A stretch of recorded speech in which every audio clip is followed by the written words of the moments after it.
à un déjeuner avec des investisseurs lorsqu'il aperçut deux enfants dans la rue et fut frappé par leur ressemblance troublante avec lui.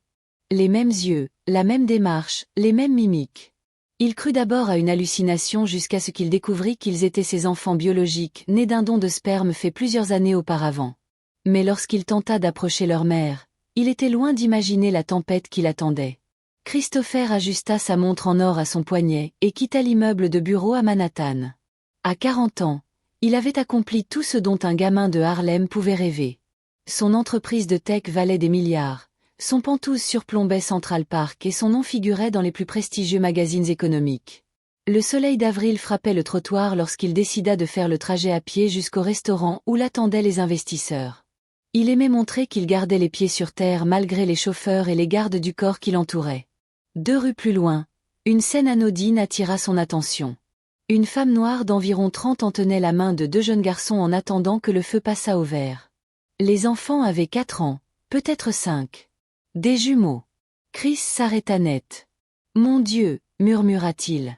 Son cœur s'emballa. Les enfants avaient ses yeux, précisément les siens, ses yeux marrons au regard curieux qu'il voyait chaque matin dans le miroir. Même forme de visage, même menton, même manière de se gratter la tête que lui. Ce n'est pas possible, pensa-t-il, les mains tremblantes. La femme sentit qu'on l'observait. Elle se tourna vers lui, fronçant légèrement les sourcils. Leur regard se croisa une seconde. Elle lui semblait familière, mais impossible de dire pourquoi. « Maman, je peux avoir une glace ?» demanda l'un des garçons en tirant sur sa jupe. Après le déjeuner, Marcus, répondit-elle d'un ton doux et ferme. « Moi aussi, maman. » Bien sûr, Miguel, vous en aurez tous les deux. Marcus et Miguel. Chris sentit un frisson lui parcourir l'échine. Ses enfants, c'était lui version miniature. Sa grand-mère avait l'habitude de dire qu'il était le portrait craché de son père. Aujourd'hui, il voyait son propre reflet dans ses 2 visages. Le feu passa au vert. La femme traversa avec les enfants. Chris, lui, était figé. Il les regardait s'éloigner, le cœur battant si fort qu'il en entendait les pulsations dans ses tempes. « Monsieur Walla », dit son assistant au téléphone. « Les investisseurs sont déjà arrivés. » Il n'avait même pas réalisé que le téléphone sonnait. « Je vais être en retard », répondit-il sans quitter la famille des yeux. « Tout va bien. » « Annule le déjeuner. »« Annule tout. » Il raccrocha et se mit à suivre la femme. Elle entra dans un petit café, à 2 rues de là. Il hésita sur le pas de la porte puis poussa l'entrée. Le lieu était simple, chaleureux, avec des tables en bois et l'odeur réconfortante du café fraîchement moulu. La femme s'installa près de la fenêtre. Les enfants jouaient avec de petites voitures pendant qu'elle consultait la carte. Chris s'approcha lentement. Lorsqu'il arriva près de la table, elle leva les yeux. « Je peux vous aider ?» demanda-t-elle d'un ton méfiant. « Je suis désolée de vous déranger. Je m'appelle Christopher Walla. » Son visage pâlit. Il comprit que ce nom signifiait quelque chose pour elle. « Ce sont mes enfants ?» demanda-t-il sans détour. Elle jeta un coup d'œil au garçon puis à lui. Ses mains tremblaient légèrement. « Les garçons, allez jouer là-bas près de la fenêtre, » dit-elle en gardant le contrôle. « Mais maman, maintenant !» Ils obéirent tout en jetant des regards curieux vers Chris. « Je m'appelle Naomi Johnson », dit-elle une fois les enfants éloignés. « Eh oui, Marcus et Miguel sont vos enfants biologiques. » Chris s'effondra sur la chaise sans même demander la permission. Ses jambes ne le portaient plus. « Comment c'est possible ? » « Vous avez fait un don de sperme à l'hôpital Mount Sinai il y a 5 ans. J'ai eu recours à une insémination artificielle après mon divorce. » Chris se souvint vaguement. Il avait 30 ans. Sa start-up peinait à décoller et le don était bien rémunéré. Il avait signé des papiers affirmant qu'il ne voulait pas être contacté.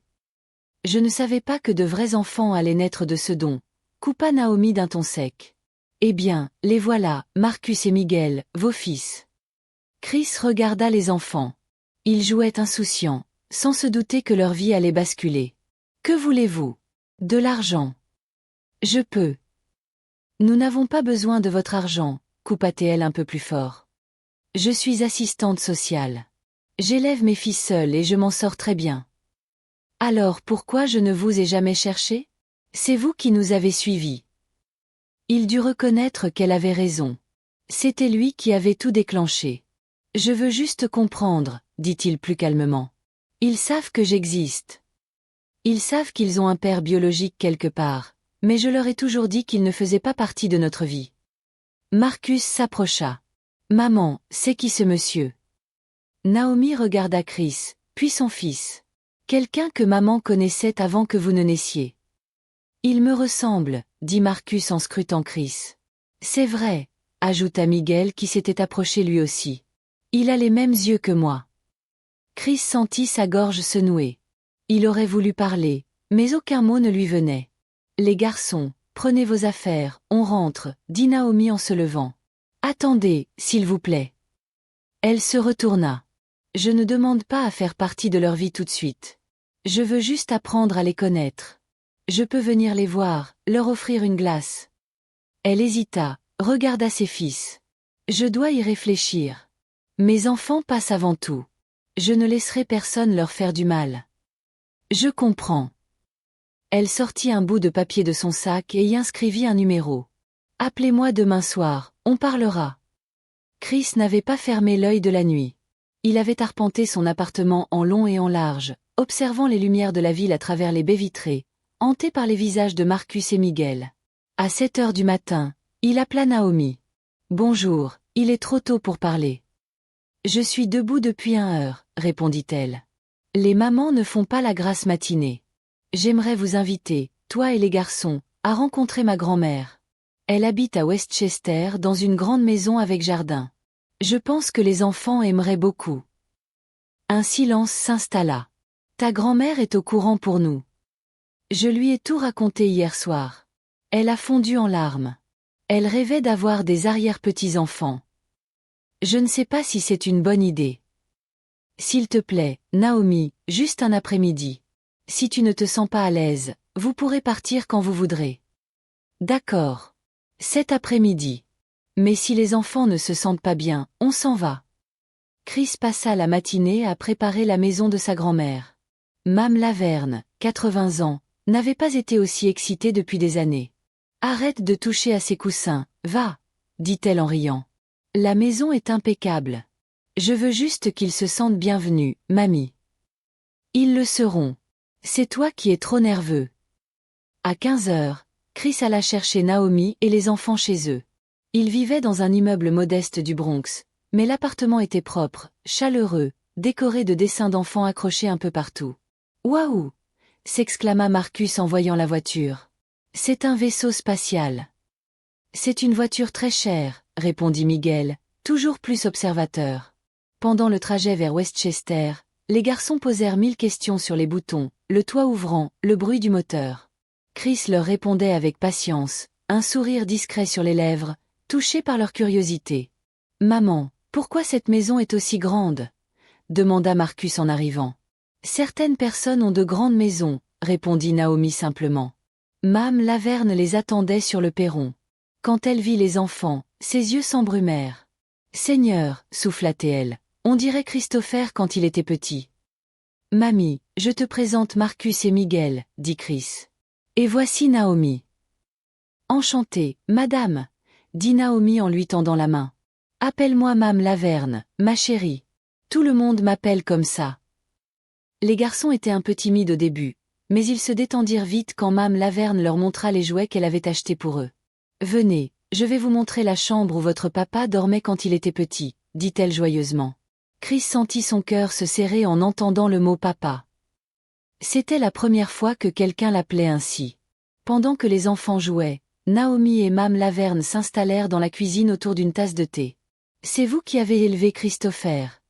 demanda Naomi. « Oui, ses parents sont morts dans un accident de voiture quand il avait 8 ans. Ça a dû être très dur. » « Ça l'a été, mais j'étais institutrice.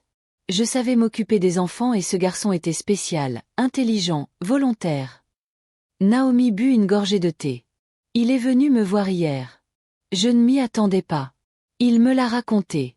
Il m'a dit qu'il avait failli s'évanouir en voyant les petits. Je ne sais pas si j'ai bien fait de les amener ici. Je ne veux pas qu'ils s'habituent à un monde qui n'est pas le nôtre. » Mame Laverne lui prit la main. « Je comprends que tu veuilles les protéger. C'est ce que toute mère fait. Mais ces enfants ont le droit de connaître leur famille et s'ils se lassent, s'ils décident qu'ils ne veulent plus les voir, alors tu auras fait ce qu'il fallait. Mais s'il veut vraiment être un père. Naomi regarda par la fenêtre. Chris était dans le jardin, montrant à Marcus comment lancer un ballon de basket. Il a l'air sincère, admit-elle. Christopher a toujours été un bon garçon. Il s'est un peu perdu en devenant riche, mais son cœur est resté le même. Dehors, Chris regardait Marcus tenter un tir au panier. L'enfant était tenace comme lui. Réessaie, l'encouragea-t-il, plie bien les genoux. Marcus suivit le conseil et marqua. J'ai réussi. Maman, tu as vu? J'ai réussi. Naomi sourit depuis la fenêtre. Bravo, mon chéri. Miguel s'approcha de Chris. Tu es vraiment notre papa. Chris s'agenouilla pour être à sa hauteur. Oui, je le suis. Mais tu sais, c'est ta maman qui s'est occupée de vous tous les jours. C'est elle la personne la plus importante de votre vie. Je sais, maman est la meilleure. Mais c'est chouette d'avoir un papa aussi. Les yeux de Chris s'embrumèrent. En fin d'après-midi, au moment de partir, Mame Laverne prit Naomi à part. Tu seras toujours la bienvenue ici, dit-elle. Ces enfants ont ramené de la vie dans cette maison. Merci, Mame Laverne, vous êtes très gentille. Et toi, tu es une maman formidable. Je le vois dans les yeux de tes enfants. Dans la voiture, Marcus demanda, Maman, je peux l'appeler papa?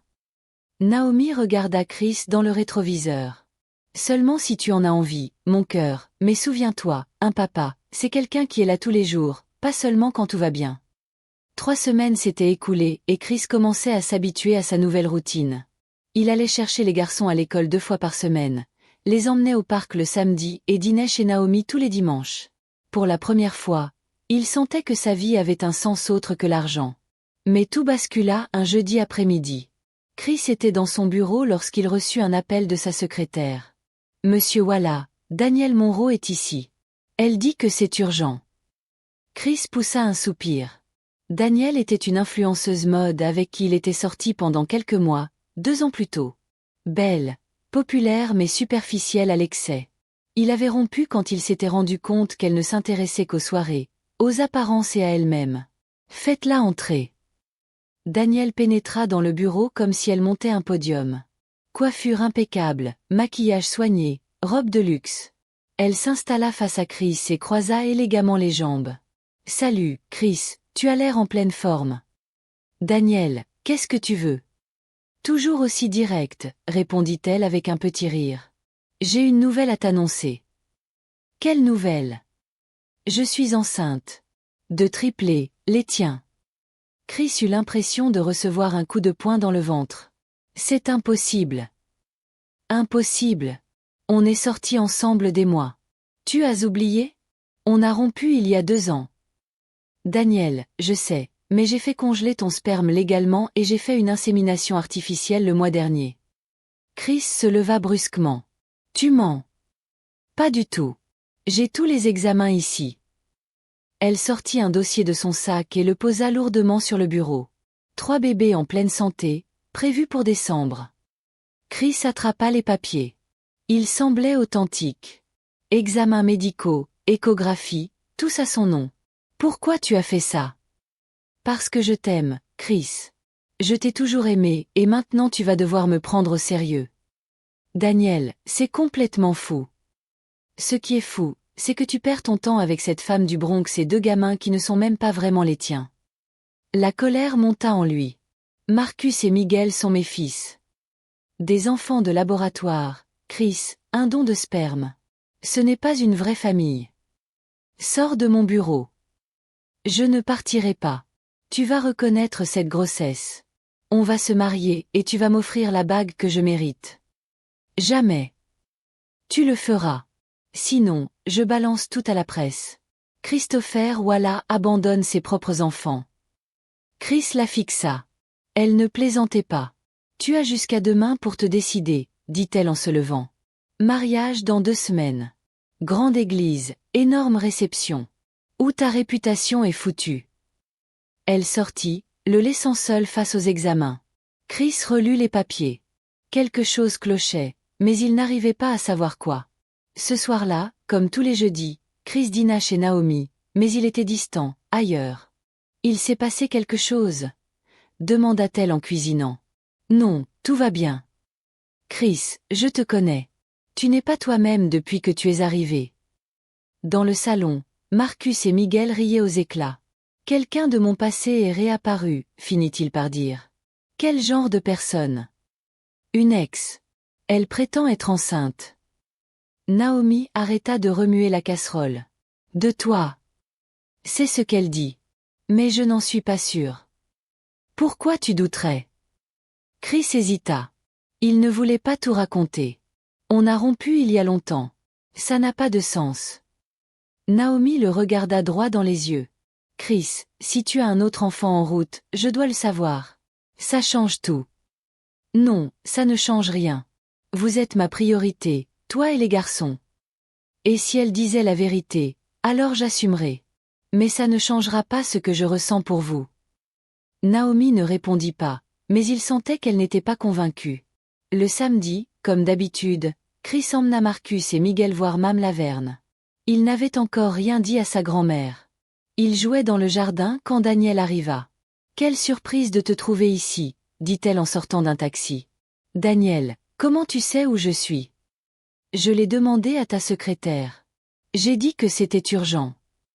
Mame Laverne sortit de la maison. « C'est qui cette demoiselle, Christopher ? » Je suis Daniel Monroe, dit-elle en tendant la main. La future épouse de votre petit-fils. Chris sentit son sang se glacer. Mamie, ce n'est pas ma fiancée. Pas encore, répondit Daniel avec un sourire. Mais ça ne saurait tarder. J'attends des triplés de lui. Mame Laverne fixa Chris, son regard indéchiffrable. Les garçons rentrent à l'intérieur, dit-elle. Les enfants obéirent à contre-cœur. Alors, Madame Laverne, que diriez-vous d'avoir 3 arrière-petits-enfants d'un coup? Je dirais que vous mentez, répondit Mame Laverne froidement. Mentir? Pourquoi ferais-je ça? Parce que Christopher a subi une vasectomie il y a 3 ans après une infection grave. J'étais avec lui à l'hôpital. Un silence glaçant s'installa. Chris avait complètement oublié. Après une infection, le médecin lui avait recommandé cette opération pour éviter tout risque. C'est faux, balbutia Daniel. Bien sûr que c'est vrai, dit Mame Laverne. Tu peux truquer autant de papier que tu veux. Mais tu ne peux pas truquer la médecine. Chris la regarda. Daniel était livide. Je peux tout expliquer. Ce n'est pas la peine, coupa Chris. Je veux juste que tu sortes de ma vie et que tu n'y remettes jamais les pieds. Chris, Maintenant, Daniel. Elle s'enfuit, sauta dans le taxi et disparut. Chris s'assit sur le banc du jardin. Mame Laverne vint s'asseoir à côté. Tu avais oublié la vasectomie? Complètement. J'étais tellement stressée, je ne réfléchissais plus. Cette femme aurait détruit ta vie. Je sais. Merci de m'avoir protégée. Ne me remercie pas. Contente-toi de ne plus fuir ton bonheur. Chris regarda la maison où Marcus et Miguel jouaient. J'aime ces enfants, mamie. Je sais, et tu aimes aussi leur mère. Chris ne répondit pas, mais sa grand-mère avait raison. Le dimanche suivant, Chris arriva chez Naomi pour leur dîner habituel. Elle semblait plus silencieuse que d'habitude. « Les enfants vont bien ?» demanda-t-il. « Oui, mais j'ai besoin de te parler. » Ils s'assirent dans le petit salon pendant que Marcus et Miguel regardaient un dessin animé. « J'ai beaucoup réfléchi à cette histoire avec ton ex, » dit Naomi. « Tu es certain qu'elle n'est pas enceinte? » Chris inspira profondément. « J'en suis absolument certain. Elle a menti sur toute la ligne. » « Comment peux-tu en être aussi sûr? » « Parce que j'ai subi une vasectomie il y a 3 ans. C'est ma grand-mère qui me l'a rappelé. » Naomi resta silencieuse un moment. « Pourquoi tu ne me l'as pas dit avant? » « J'étais perdue, stressée, et je ne voulais pas que tu penses que je te mentais. » « Chris, si on veut construire quelque chose ensemble, il faut qu'on soit honnête l'un envers l'autre. »« Tu as raison, je suis désolée. » Naomi se leva et alla vers la fenêtre. « Moi aussi, j'ai quelque chose à te dire. »« Peur de quoi? » ?»« Peur que tu la choisisses elle, une femme riche, célèbre qui pouvait t'offrir tes propres enfants. » Chris se leva et s'approcha d'elle. « Naomi, Marcus et Miguel sont mes propres enfants. Et toi, tu es la femme la plus incroyable que j'ai jamais rencontrée. Je suis une assistante sociale du Bronx, Chris. Toi, tu es milliardaire. Et alors? L'argent ne vaut rien s'il n'y a personne que j'aime pour le partager avec moi. Naomi se tourna vers lui. Tu es sérieux? Plus que jamais. Je t'aime, Naomi, et j'aime nos enfants. Nos enfants. Si tu me laisses faire, je veux être leur père pour de vrai. Pas juste biologiquement. Totalement. Naomi sourit pour la première fois de la soirée. Ils te considèrent déjà comme leur papa. Et toi, tu me considères comment? Comme un homme qui essaie de devenir meilleur et j'aime ça. Papa, maman, s'écria Marcus depuis le salon. Vous vous embrassez? Ça veut dire que vous allez vous marier? Demanda Miguel. Chris et Naomi éclatèrent de rire. Peut-être, répondit Naomi. Si papa fait sa demande correctement. Chris s'agenouilla devant Naomi et les enfants. Naomi Johnson, veux-tu m'épouser? Oui, je le veux. Marcus et Miguel sautèrent de joie, criant et riant. Un mois plus tard, ils se marièrent dans l'église du quartier où Naomi avait grandi. Ce fut une cérémonie simple, entourée des amis de la communauté, des collègues de Naomi et de quelques collaborateurs proches de Chris. Mam Laverne était au premier rang, tenant la main de Marcus et Miguel. Après la cérémonie, ils organisèrent une fête chez Mam Laverne, rien de luxueux, mais rempli d'amour et de rire. Chris dansa avec Naomi dans le jardin pendant que les enfants jouaient avec les invités. Ce soir-là, dans leur nouvelle maison à Westchester, plus modeste que le Penthouse, mais parfaite pour une famille, Chris borda les garçons. Bonne nuit, Marcus. Bonne nuit, Miguel. Bonne nuit, papa. Chris descendit au salon. Naomi lisait un livre sur le canapé. Ils dorment, demanda-t-elle. Comme des anges épuisés d'avoir trop joué. Et toi, comment te sens-tu? Chris s'installa à côté d'elle. Complet. Pour la première fois de ma vie, je me sens entier. Depuis l'étage, on entendait les respirations tranquilles des enfants endormis. Le son le plus doux que Chris ait jamais entendu dans toute sa vie. Et vous, croyez-vous que le destin peut vraiment nous surprendre de cette manière? Dites-nous en commentaire. Que auriez-vous fait à la place de Chris? Et si cette histoire vous a touché, partagez-la avec quelqu'un que vous aimez. Parfois, un simple récit peut nous rappeler ce qui a vraiment de la valeur.